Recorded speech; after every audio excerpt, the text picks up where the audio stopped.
Welcome back to Music is My Mantra, where we discuss all things music and wellness. Today, I'm super stoked to have Julie Mutnansky join me for our very first podcast episode with a guest.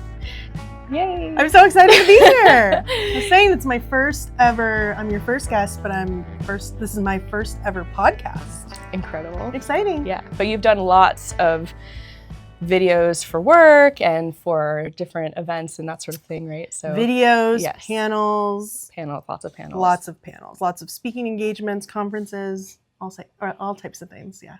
Awesome. So Julie Mutnansky is a very special guest. She's a great friend of mine, and she's also the Director of Education and Community Engagement at the Grammy Museum. Yes, I'm so excited to be here. Yay! I'm so excited to have you. I think we were at the very beginning of the year, I forget what we were doing, probably getting dinner or something. Yeah. I was mentioning that I was doing this, and you were months in the making. Yes, you were already ready to introduce me to other people, and I was like, no, I just want you to start my podcast, because on this podcast, I share a lot of my own personal story and as well as all of the different things that I've learned over the years when it comes to music and wellness. So I figured you would be the perfect guest since you have known me for quite a long time. Known you for a long time, worked in the industry for a long time, Yep. So we could talk for hours. Yes. We'll keep it a little shorter than Yes. Today, I'm going to ask Julie some questions about her work so that you can learn a little bit more about all the awesome things that she does. And then we're going to get into the nitty-gritty of music, wellness, what that looks like in the industry, and we're going to have some fun. Yeah. And then we're going to go to dinner. And then we're going to eat some pasta. Yes. We first met in middle school? I was going to say, I think it was middle school. I want to say high school, but I think it was actually middle school band. Middle school band. Yeah. Tucson, Arizona. Yep. We're big Tucson fans. That was so long ago. I know. It's crazy. What year was that? 2004? I remember being in band. Yeah. And 9/11 happening. I do remember that. Yeah. Actually, I remember being in my French class when we rolled in the television, still that, and it was like, whoa, what just happened out there? But yeah, we had band together. So Julie was a drummer and a percussionist, and I played the clarinet, and she was way cooler than I was. Girls who play drums. Yeah, you were the only girl that I was the only girl at the time. Yeah. Actually, Ortega's sister, but that was later, right? That was in high school. Yeah.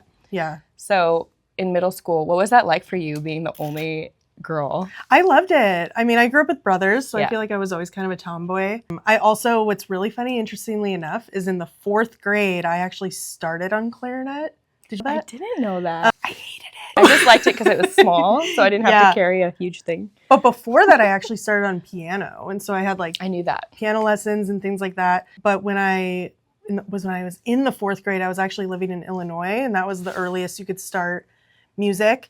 And then when we moved to Tucson, I was in the 5th grade, and they had the option to do drums. And I was like, this is so much cooler than the clarinet. And I started on drums in the 5th grade and then took what I learned from playing piano for mallet percussion. So marimba, xylophone, vibraphone, all those cool things. And then I just continued on that path. But what it was like for me to kind of be the only girl, I really felt kind of cool. I was just like, she was cool. She still is cool. Obviously. I was like, I can play the drums. What's up? And it was just fun to have to be that girl. And I was always, not to my own horn, Mrs. Hammis. I was always first chair too. Yes. Yeah. So I beat out all the boys, which was also really fun. And then it was that transferred to being on the drum line in high school, where we, I think, really kind of became closer. Yeah, during high school. A lot closer during high school. But lesson is music brought us together, which is really exciting. Yeah. Probably my favorite memory of that time with you was going up to the mountains. We went to Sunrise, I believe. Yeah, White Mountains. Yeah, White Mountains. And I don't even know why we were throwing spaghetti on the roof, but I remember... And the cabinets. We were just testing it. Courtney's parents. They were like, let's make spaghetti and throw it on the making sure cabinet. that it was tender enough or something. Yeah. We won't be doing that tonight when we go to Italian dinner. Or will we? But yeah, I think that is one of my favorite first memories with you, true friend memories. Yeah. It was being in a cabin. That was so you were fun. skiing though, right? Mm-hmm. Because I was snowboarding. Yep. And that was one of my first time snowboarding, actually. which is I fun. remember that. So then we both went to University of Arizona. Wildcats. Yes. And I remember we weren't as close at that time. I went and did the whole sorority thing and was feeling very like confused with my life. But yeah, tell me a little bit about like the time from college, then moving out to LA and joining the Grammys, because you've been with the foundation The whole time. Since graduate. So awesome. It's actually really interesting because college was like my break from playing music. Like I didn't continue on. I wasn't in the University of Arizona band or drumline. And I think it was because I knew at that time that career-wise, I did not want to be a performer. I knew from like day one of being in music, playing music, loving music, that it was going to be my career. Like I wanted to be on the industry side of things, but because I knew I didn't want to do performance, I was like, I'm not going to continue this on in college. I'm going to go through Eller for get a marketing degree. Which is a very prestigious business college at the University of Arizona. The business school, and just like continue on with kind of doing anything I could to work in music. So I actually do remember when U of A brought Kanye West. Yes. To the school, and also Jay-Z. Yes. Like we had these amazing concerts just come through the college for our college, and I actually got to help run, or I guess rather I didn't run the event, but volunteer for the event. And I was like, oh my God, this is such an introduction to what I want to do with the rest of my life. Both of them were like peak at that time. Yes. That was back when like they were very popular. Before Kanye had any haters. Yeah. Before he went down his weird spiral. Sorry. But it was that's college dropout time. Yeah. Which was like as we were an in college. Insane album. Like the nostalgia. But I still know every single word. It's probably the only one of the only rap songs that I can Kanye's Workout Plan. With. So good. My favorite. But being in Tucson, like, unfortunately, like, for as much as we love Tucson, and I love it, I feel like I love it even more now. Yeah. But for as much as we love Tucson, there weren't a lot of opportunities to work in the music industry, which was another reason why I knew that eventually, once I graduated, I would end up in LA. Doing what? I don't know. But that introduction to music events, whether they were concerts, fundraisers, anything I could volunteer for and get my hands on the music side was like such a win for me. And so I did that throughout my college. I feel like that was my like intro to the music business. And then I also, interestingly enough, my first year, I don't know if you might know this, but my first year of college, I actually had the opportunity to go back to our high school and help teach the pit, which was the mallet percussion side of the drumline. That's cool. And I think it was in that moment that I was like, wait, I want to work in music, but I also love working with students. So like more the education, teaching side, and then mix that all in with the volunteer piece. And I was like, whoa, I also want to work for a nonprofit. Like it was just like everything, music, education, and helping people, giving back, nonprofit. That was my dream. And so fast forward, I actually met someone who worked for the Grammy Foundation out here in LA. And she was I met her before or after you moved? The start before. So the start of senior year of college, I met her. Shout out Jenny. But she was like so willing to be my mentor. She allowed me to shadow her on like all these events my last year of college. Oh, cool. And being in Tucson, we're so close to LA. So I would just travel back and forth a ton because I was like, I want to be a part of every event ever possible, especially associated with Grammys. Yeah. So she was so willing to just let me shadow her, mentor me. She answered questions I had. We did like test interviews. Like she was just so open to that. And I am forever grateful. Cool. And I graduated in May of 2010. At like the end of May, early June, she reached out to me and she was like, hey, send me your resume. There's an administrative assistant position open at the Grammy Foundation. And I was like, oh my gosh, like you're just like at any, like your dream job. Like, well, in that moment, you're like, I will work for free. Like, I just want to be with an organization like the Grammy Foundation, who was doing that mix of things that I had just been talking about of music, nonprofit, and education. So it was like that dream combo. So I sent her my resume, and like a week later, they were like, can you fly out for an interview? And I was like, yes. Flew out. I was in LA for 24 hours, did the interview. Terrifying. Like, my colleagues tell me all the time that they like that knew me back then and whatever. Because I walked in like a suit. I love it. Because I was so like, I have to be like so fancy. Well, also like Eller primed you for that, Yeah. right? I mean, I remember having to get a suit just for business college, like classes and everyone out here in LA in the music industry is like, what? Why is she dressed like that? like she's so proper. But yeah, and I had an interview with like 8 people in one room, which I was also not expecting, right? Like I've never had, it's usually like a one-on-one conversation. And then panel interview. 2 weeks later, I got the job and I was moving. They were like, can you be here? And I was just like, well, I'm not going to say no. But like, did I have anything set up in LA? No. Thank God for my brother, shout out. He had been in LA for about a year at the time. And so I got this job and I moved out and I lived on a blow-up mattress for like a few months while I found an apartment. But that was like, that's the story of how it happened, was like making that connection, having a mentor, volunteering for events, doing the interview, and then I was moving. And so it was like wild. You know, and I had plans to stay in Tucson for at least 6 months or so after graduating to just like save money. I knew, again, I wanted to be in LA, but I was like, with what money? Yeah, how am I going to make it happen? But then when I got the job, I just picked up and I left, and I don't think my parents loved it that moment, but they were excited too. But they were like, you're not supposed to go yet. But yeah, it was really, really like dreamy. That's awesome. At the time. How did you know that you didn't want to be a performer?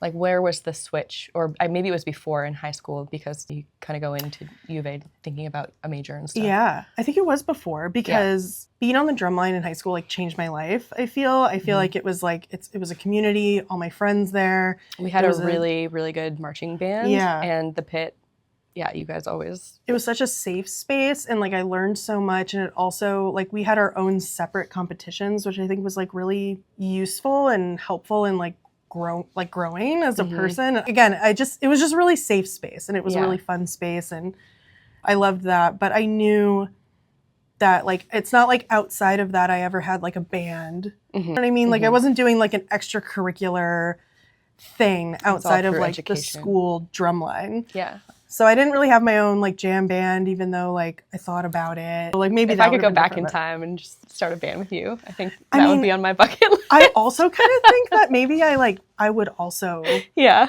recreate that time and do that. Yeah. But I was didn't know it was like an option at the time. Yeah. I was so focused on like all the to-do things. Like I wanted to get into a good school. Like checking all the boxes. Yeah. I feel like I was very like straight ahead, like in my little, like this is what I'm doing, and it's like my one lane and that's all there is. But like, but no, like totally could have had a jam band. Yeah. That would have been really cool. Hey, it's never too late. Yeah, right? I know. Pick it back up. I was thinking of like, if we had a band today, what would our band name be? But that'll be a conversation for dinner. I want to focus on actually the podcast. My roommate just started making sourdough, and so it's a whole thing. Lucky you. Yeah. I never had a roommate who made sourdough. Well, maybe you can have a bandmate that makes sourdough. But anyway, you mentioned that you did some private, like smaller competitions just on the drumline, and even that provided some moments of growth. Is there one particular moment that comes to mind? And if not, that's okay. But just where like, I can think of one. I immediately thought of it. So we, in Arizona, it was called ASPAS, which was like Arizona Percussive Arts Society. I think I'm saying that right. That was a competition we did on the drum line, separate from like marching band or anything else with like the orchestra, any of it, that we did every year in the spring. And this one year they had us doing pieces from Dream Theater, which like for anyone out there who listens to Dream Theater or knows anything about Dream Theater, they have their sort of band members, or their musicians rather, they have these drum kits that are gigantic, like racks of different drums. Like the drum kit itself is larger than any normal drum kit, and it's all about the drums in that band.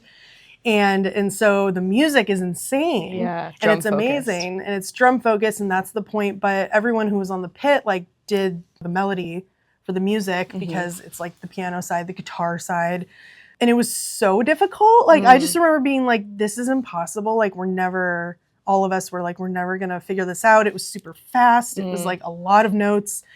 But I'll never forget that, like, by the time we had that competition, like, I killed it on that song. I did. And I was so proud of myself because such a good feeling. Because leading up to that, I was like, I'm going to mess up. I'm going to fail at this. Like, it's not going to work. And it was a true moment of like, practice makes perfect. And like, it wasn't perfect by any means. Like, I definitely missed some notes and things. But I felt like in that moment, I had the like, wow, if you really put your mind to it, like you can do it. Yeah. And that's how I felt about getting the Grammy job. I was like, I want to be in LA. Actually, this is a good line. My 3 goals for like after college were move to LA. Check. Work for the music business. Check. And drive a 4Runner. We got to get her that 4Runner. And I think it's so funny because I feel like that one. Wait, I had a car one too. Okay, sorry, keep going. I'm like, I feel like having a 4Runner was like the easiest of the 3. Yeah. Like I could easily like look into a used 4Runner or like lease a 4Runner. And for whatever reason, that was like the one of the 3 goals at the time that I just did not complete, and I still haven't completed.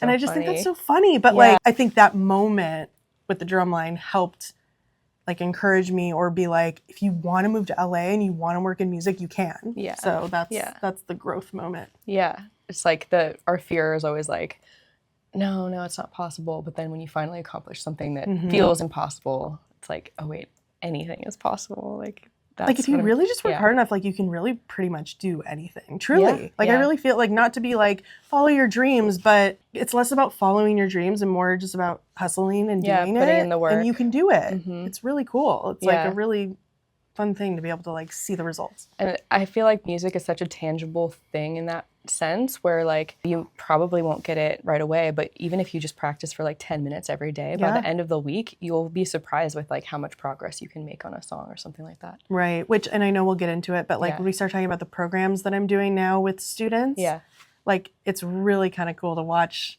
like what I used to do to now watch them doing and be able to then encourage them and be like, don't quit, don't give up, keep doing that. So it's a really cool full circle moment. Yeah. So I want to talk about the work that you're doing for the museum. And also, I think for people who are not so familiar with the Grammy Foundation, I noticed that at first you started with the foundation. With Grammy Foundation, now Museum. So was that like I vaguely remember that maybe it was like reorganized recently or something. Yeah, so, I can go over the kind of breakdown. Just like briefly, Yeah. So the Grammys themselves are actually under the Recording Academy. So the Recording Academy is my parent company, and that has not changed. Yeah. So this July will be 15 years, which is insane. So of that whole 15 years, the Recording Academy has always been the parent. And then at the time between 2010 when I started and 2017, the Recording Academy had 2 charitable arms, and that was Grammy Foundation and Music Cares, which I know you wanted to talk about Music Cares for a minute, but the Grammy Foundation was really like the education side, the side that works with students, teachers, and it was national because it was a foundation. So it was a national program. So while we were doing things in LA, we were also doing things across the country. Which I didn't even know that was a thing until I learned about it through you. Yeah. Which is so cool. You always see the Grammys on TV and it's so glamorous and whatnot, but then to know that they actually do help a lot in the community. Yeah. And then you mentioned Music Cares, which is a whole if you could go over side. If I could count the number of times people are like, so like when the Grammy Awards aren't happening, like what do you do the rest of the year? And I'm like, literally everything else. Yeah. But and then Music Cares is more the addiction recovery side charity. And they do things like health for musicians and artists, right? Health and wellness. Music Cares is an insanely amazing organization. They've helped so many people. They also focus on disaster relief. So like when Hurricane Katrina happened, more recently the LA wildfires, they raised all this money for that, for musicians and artists who needed help. Yeah. Is Grammys on the Hill part of Music Cares? I would say that's really under Recording Academy. Okay. Specifically, we just had that, Grammys on the Hill, advocating for music creators, all this amazing work. But yeah, Music Cares does a lot with like festivals where they have safe booths and places that people can go to be sober and just like make sure that they don't interrupt their sobriety. These kind of safe harbor rooms is what they call them. So yeah, disaster relief, safe harbor rooms, all this stuff. So you've got like your education side, and then you have that side, the mental health side, community. And so it was cool. So it was those three for forever. And then the Grammy Museum as a local and tangible place came about in 2008, and it actually was under the umbrella of AEG. And and I think it's because like when it started, the location and where it still lives is on the LA Live campus where crypto.com. I still call it Staples Center. Staples Center. Yeah. But that whole campus in downtown LA is run by AEG, and so they owned the museum at the time. And then So they started the museum. Is that right? Or I mean, technically our past president CEO, his idea started the museum. Okay. But because of where it was, it was run by, and everyone got their paychecks through AEG. Okay. And the Recording Academy was like, that is not right. Like, why? Like that. This is our thing. Like, we're using the Grammy name, the Grammy logo. We're doing all these these artifacts that come through for the exhibit side of things, which is so cool. If you haven't been, you definitely need to go check it out. Yes, come through. And it's been renovated and updated. It's really cool now. But basically, what happened in 2017 was the museum was doing a lot of education programs as well. We were doing education programs, and it was one of those moments where they were like, again, we want to own it, not AEG. And so the Grammy Foundation and the Grammy Museum merged. And so I started to work for technically and currently under the Grammy Museum name, which is under the Recording Academy. My job didn't change from what I was working on prior in the foundation, outside of the fact that I kind of took on more programs I wasn't doing that were in museum, or a lot more with like younger students than before what I was doing. So really, I feel like my job kind of doubled at the time, which was really stressful. Yeah. But at the end of the day, now I get to do even more work in like different kind of buckets, which is exciting. So that's the, again, like Recording Academy, Foundation Music Cares. Now it's Recording Academy Museum Music Cares. Cool. And then we also have like the Latin Academy, LARIS, we call it Latin Academy Recording Arts and Sciences, the Latin Grammy Cultural Foundation. So like there's a lot of other. Is that still based here in LA also? Miami. Okay, that makes more sense. And we have a lot of chapters across the US. So it's a really big organization. And again, that I feel like a lot of people don't know like the ins and outs of like the other things, which is cool, but Yeah, and they probably think that the Grammy Museum is just a museum, but it's so much more. So much more. Like there's so many free events and ticketed events, and Julie has her hands in all of it. And that's just one part of her job. Yeah. So tell us a little bit more about the education side, where you're actually working with students in the schools. And that's Yeah, my main kind of focus is on the education side. And so that includes with both students and educators. So we have a program called the Music Educator Award program, which is basically like giving a Grammy to a teacher, which I think is so important, especially going through music class. Yeah. And like it is an actual Grammy, right? Yeah. It is an award that they give out. They get a statue. It's a different shape than your Grammy award, but yes, it's like a Grammy for a teacher for sure. Same time during what we would call and say is Grammy week. Yeah. So it's really the week leading up to Grammy Sunday. That one's really special to me because we're highlighting educators who have made an impact on students. And I feel like I went through that process as a student, especially my drumline teacher. Shane Boyd. And I was going to shout out Doc Walton. Oh, Dr. Tina Walton. Oh my gosh. These are educators who made huge and lasting impact on me and like kind of helped drive me to what I wanted to do. The cool thing about that award and that program is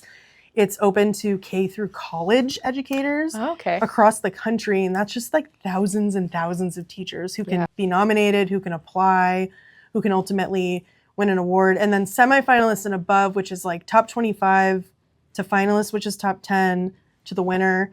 They all get honorariums, not only for them, but for their schools. So they get their own thing and then a matching school grant to like help their music program. Awesome. So that program's really special. And then the other, and again, there are so many programs, we do not have time to get into all of them, but the other main program that I've been doing my entire time with Grammy Foundation and Museum is Grammy Camp. Yep. And that's our summer music industry camp for high school students.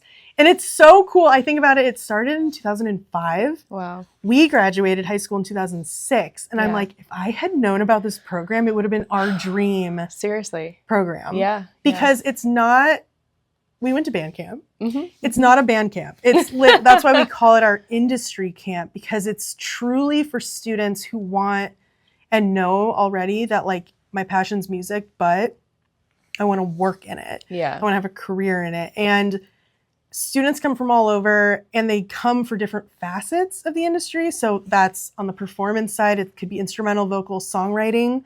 It could be music production, audio engineering. Oh, It yeah. could be music business as its own track. And then this year is the first year in a while that we're expanding to 3 cities. So we're doing it in LA, New York, and Miami. Before it was just New York and LA, right? Before, actually, it's changed so many times. Okay. So it's always LA. LA's our hub. We'll do it no matter what. But in the past, I have been to, for camp, New York, Nashville, we did for a long that's time. cool. We did 1 year in St. Paul, Minnesota. But yeah, this is the first time since like 2017 that we've gone to a different city. So we're really Okay. excited, and we'll that- continue on. I think that was the one that, so 2017 must have been when I met you out there. Yeah, well, I was there from 2011 to 17. Okay. So any of that anywhere time? in that time frame when you were living in New York, Wild. because I think we did a A couple few years. times. Yeah. Yeah. Yeah. That was so really cool. I was able to spend some of my summers in New York and hang out with Courtney when she lived out there, Yeah. which was really fun. So, but yeah, we'll be back out there, and it just like talk about life changing and talk about like on the mental health side of things, because I know a lot of like what we want to talk about today is that these students come through, especially the songwriters from like the mental health side. I can see The that. things that they write about at such a young age Yeah. is sometimes really heavy. But these kids come to this camp and this program, and they're finally living in their community. Like they come through and they're Just like, give me chills. well, and they're like, I'm with my people. Like that has been said to me so many times. And I so love cool. it when a kid comes from like a smaller town Yeah. where they might not have the resources or the opportunity, which is literally how I feel coming from like Tucson's not a small town. Yeah. And we But- did have a really good performing arts yes. program at our school. But I definitely felt like I say all the industry-wise- time. Yeah. And I had no idea because I didn't have any professional musicians in my family. Yeah. So I didn't even know that that was really like an option. I kind of convinced myself that I was going to go to study fashion. Yeah. And like that did have music that for a wasn't while. an option for me until I moved to New York. And then I was like, okay, I can do whatever I want now. Yeah. And then another great music town. But yeah, I so just cool. again I think I feel it deeper than most, because I'm like, to be able to find other people who have the same passion but also same drive. Like these kids are crazy. Like they come so through talented. and I'm like, oh my God, I was not like this when I was 16. Like they come through and they're like, I want to work. I want to do this. I want to have 5 internships. I want to meet people. I want to network. I want to collaborate. And you're like, whoa, like, Yeah. okay. Yeah. Like, let's Here's do this. the keys to the kingdom. Yes. So it's really, so yeah, I would say Grammy Camp takes up a majority of my time, but I love it so much because I'm constantly working with new students. And Well, and you have gotten to see some of the artists come through as like baby artists and then go on and win Grammys, right? do you want me to name drop? Sure. Do a quick little name Let's drop? do it. The 2 most, and when I tell you there are so many other people who have come through Yeah. that are doing such amazing work, but the first ever Grammy Camp, we had Maren Morris as a camper. She was a 16-year-old songwriting student, and now she's Maren Morris and a Grammy cool. winner. And then to add to that, as of this year, Grammys 2025, Chapel Roan. Yeah. just won I a didn't know she Grammy. was in your program also.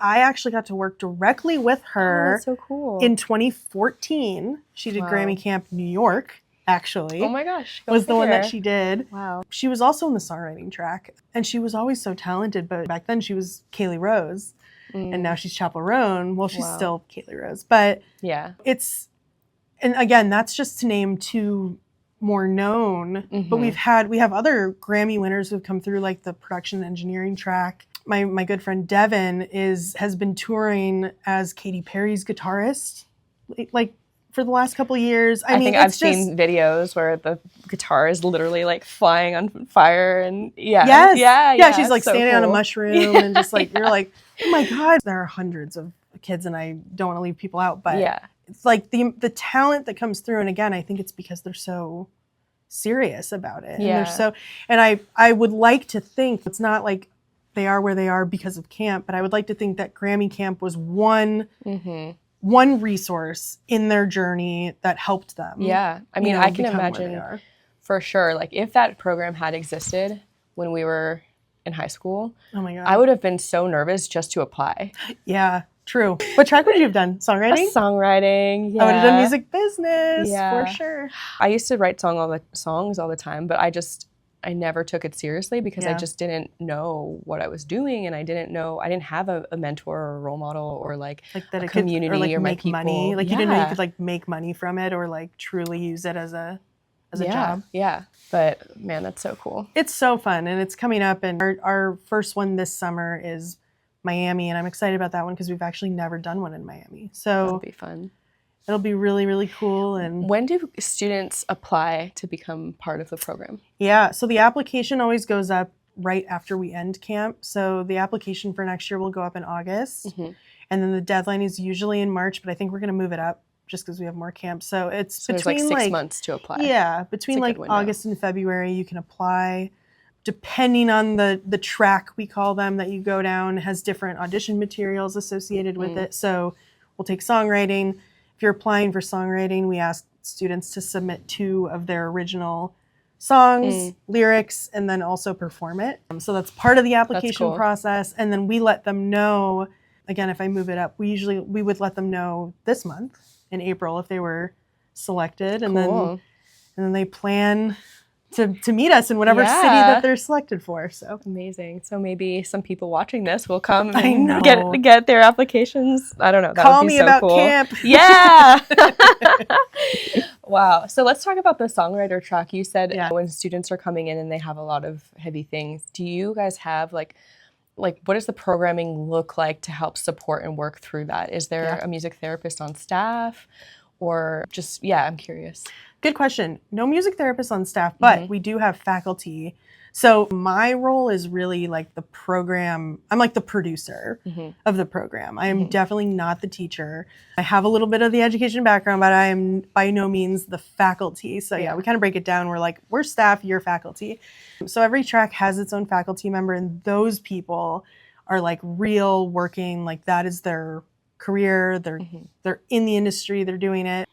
So that person really works with the kids one-on-one, I would say, and helps them, whether they're going through something heavy, or helps them turn their thoughts into an actual, like get it like brain to paper. Yeah, that can be a big one. Get it out. And then it's really cool because then the tracks kind of start collaborating together, which is another thing that a lot of students don't do. So the songwriters, they might spend a few days, the camp itself is a week. They might spend the first few days writing the music, getting it on there, charting, like doing these things that they might have never done before. And then they get to work with like the instrumentalists or the vocalists to like go from brain to paper, paper to stage. So cool. And like see their song come to life, which I think must be insane. Like, and then they can take, once they've worked with the instrumentalists and the vocalists, they'll take that into the studio and like record it and like do that whole process, which I'm sure. So then they get to leave camp with like their first song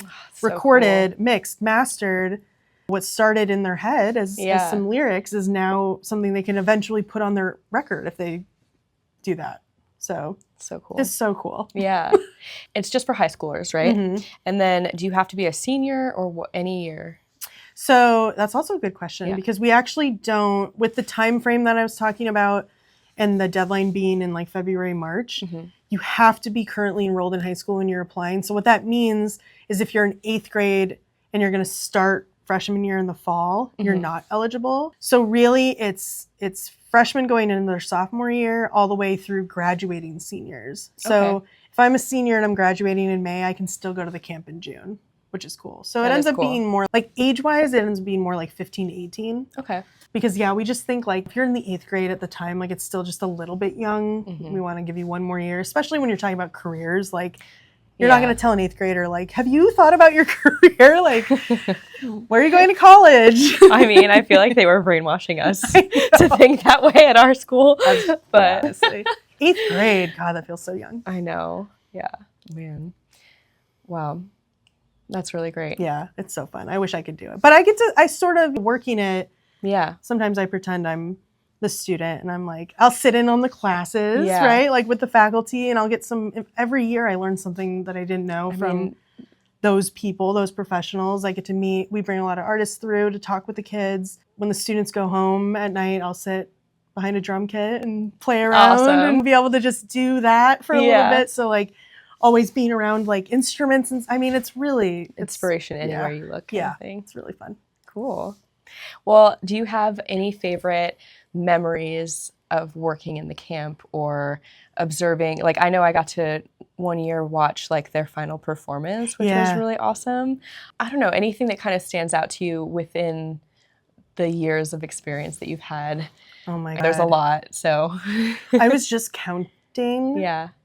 And I think over the 15 years and the multiple locations, I've done like 30 camps. Oh my gosh. Which is absurd. But how many kids is it per camp? Just so that, because I feel like I can't even wrap my head around it. Because when I saw like the performance side of it, that wasn't even all the other, like the business school or it was like, that was just the performance aspect of it. And so that seemed really large. LA is our largest, since it's our hub camp, it's our largest. So that's always around 85 to 90 students. And then that breaks down by track.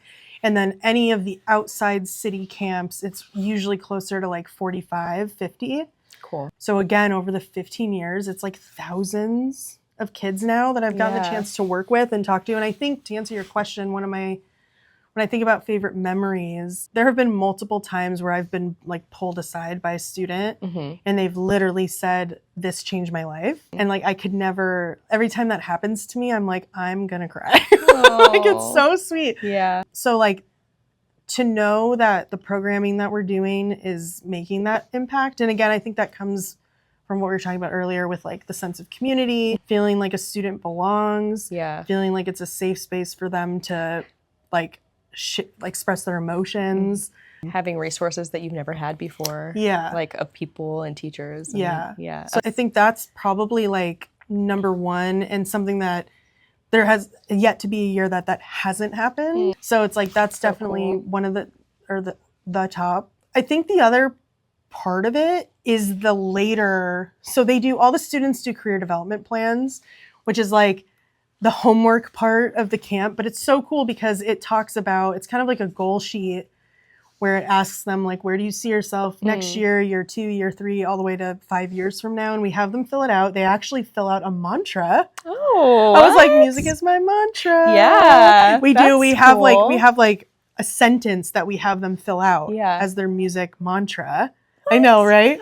And it's this whole thing that they fill out, and then they'll take a picture of it, save it, whatever. And then we take it, and then 6 months after the camp, we follow up, and then a year we follow up. That's so cool. And so I think that leads into your question of like, what's like my favorite memory or whatever, is being with the company long enough to see the results of them like coming through camp and then what they're doing. And so I think, again, now that I'm in year 15 and I've seen what's happened with Chapel, you're like, what? And so it's been like a very cool thing to watch the journey. And like growth and evolution. And they're just with us for a week, but like that week is so intense and so life-changing. And I think the other really cool part, number 3, is there have been a lot of students, once they're no longer students and now adults, again, with the whole like being around for 15 years thing,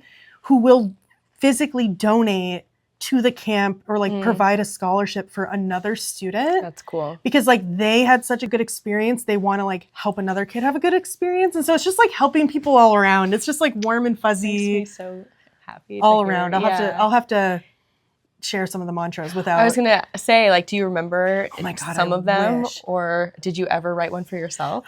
I didn't. This year you'll I have to write think one for about it. yourself. Yeah, I wish I should Yeah. have. I should have looked up some of them. I mean, there's some anywhere from like there was a kid who was like, because we give them little blank spaces. Okay. We're like, do it in 5 words or less. Okay, cool. So they'll be like, music is my life forever or something. Like So they'll like it's just it goes on, or like Yeah, but that's like the foundation of a mantra is that it's short and simple, and that it's like you can come back to it, and it's kind of like a guiding. Yeah, and it's like in 10 years, sentence. like, is music still your life? Is it still forever? Yeah, But music's forever. Music is forever. Universal language. Speaking of mantra and experiences through your work, which sounds like there's so many, I'm sure that you've seen so many live performances. Oh my gosh. Yeah. And I know that you love music aside from just helping and supporting. Music is my life forever. Yeah. Music is my life forever. Yeah. So I have to ask, because last episode I was talking about Bob Boylan's book, Your Song Changed My Life. And I think I rambled on for 20 minutes about different songs that changed my life. So I'm not expecting you to have one. But is there a song or a moment that comes to mind when I ask One? I do. There is one, Okay, cool. actually. Oh my gosh, because we've known each other for so long. What genre? Maybe? Yeah, it's definitely like emo punk. It is! I put you on the spot. I was like, how old is she? Yeah, I'm not it going to is. guess the band. No, the song is The Story So Far by Newfound Glory. Okay. Newfound Glory. I'm so in love. So the little background, I guess. So Newfound Glory has obviously been around since the early 90s even, I think. I think I first started, again, special shout out to my brother, the pop punk prince. Oh, yes. We'll call him. Absolutely.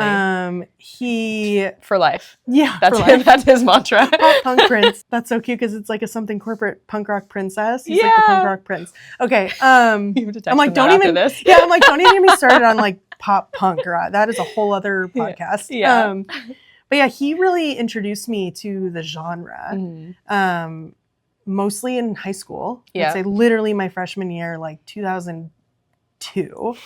What a great time for pop punk. Oh my God. So highlights. So 2002 was actually when the Newfound Glory record came out with that song that I'm talking about, which is really their third album. Well, actually their fourth album, if we're going to talk about From the Screen to Your Stereo, which is an album that they did where they did covers from music soundtracks. Oh, but it was their what? But yeah, and they have 3 of those now. 3, I think. Oh my God, Newfound Glory, don't kill me. But in terms of like full-length albums, 2002 and Where the Story So Far came from was their third full-length album, Sticks and Stones. Original music. Yeah.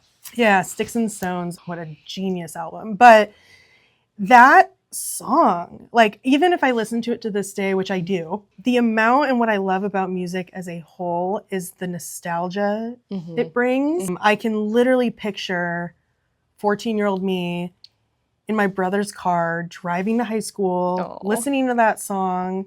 Like, the amount of memories that come like rushing in when I think about that song, really, I think it really, of course, like, again, what we talked about earlier, like I had piano lessons, I was in the band in middle school and elementary school. Like, music has been a part of my life forever, but I feel like high school was like the changing point of like it being so important, or it being something I wanted to work in forever. But yeah, and now to this day, I am the age that I am. I have seen Newfound Glory. 26. I have seen Newfound Glory live at least 30 times. Wow. At least. It is the band I've seen the most. Amazing. I mean, I've seen a lot of different bands a lot of times, but nothing compares to that. And yeah, people will still ask me, like, what's your favorite band? And that is a hard question. So I just default to Newfound Glory because they are my favorite band, but I love a lot of music. But yeah, it's that song, Story awesome. So Far.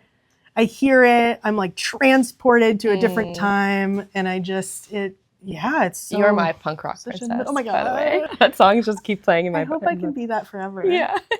Your punk rock princess. I would be your garage band king. Yes. So good. So good. Yeah. So yeah, that song, that genre, that era.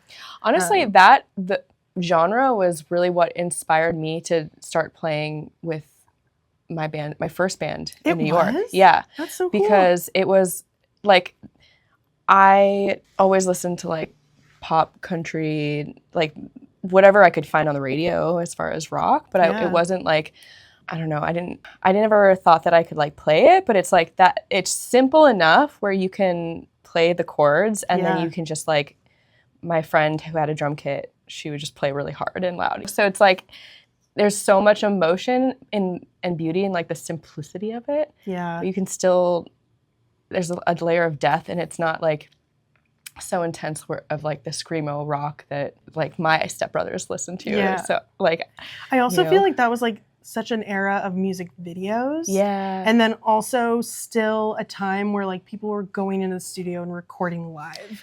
That like so much is live a huge sound. part of it, because I feel like after, like in the 20 teens, like everyone kind of stopped recording live. Yeah, yeah. And it's so important, I feel. Especially like the sound, the type of sound is so like, again, like just brings me back.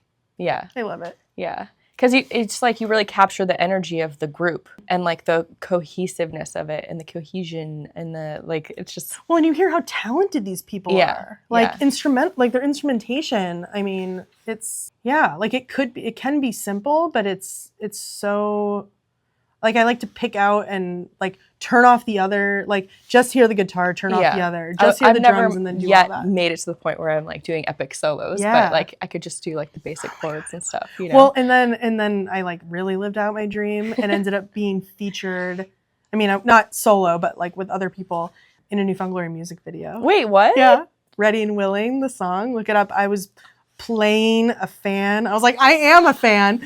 They came through California and it was like a Facebook post and they were like, we need extras. Oh my gosh. And I was like, this is it.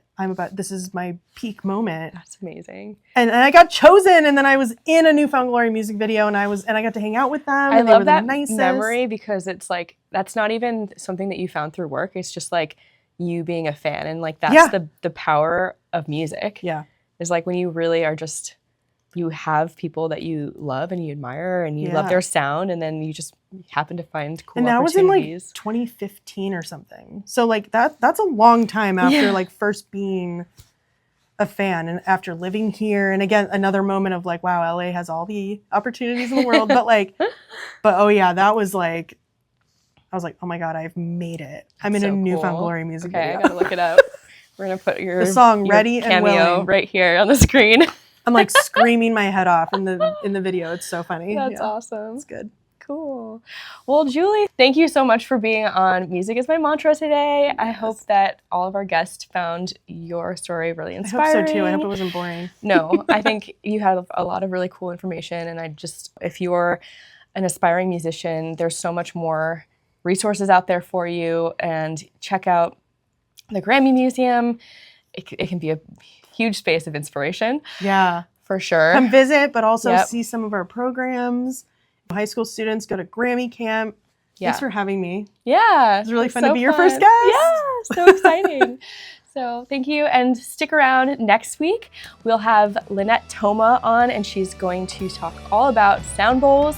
She has her space, Pure Sound Bath, and so we're going to talk all about sound baths and how music can be medicine in that context outside of industry. I love a good sound bath. Yeah. Love it. Yeah. Well, thank you. So, thank you. Oh, bye. Let's go eat pasta. All right. Until next week, stay healthy, wealthy, and wise. Bye.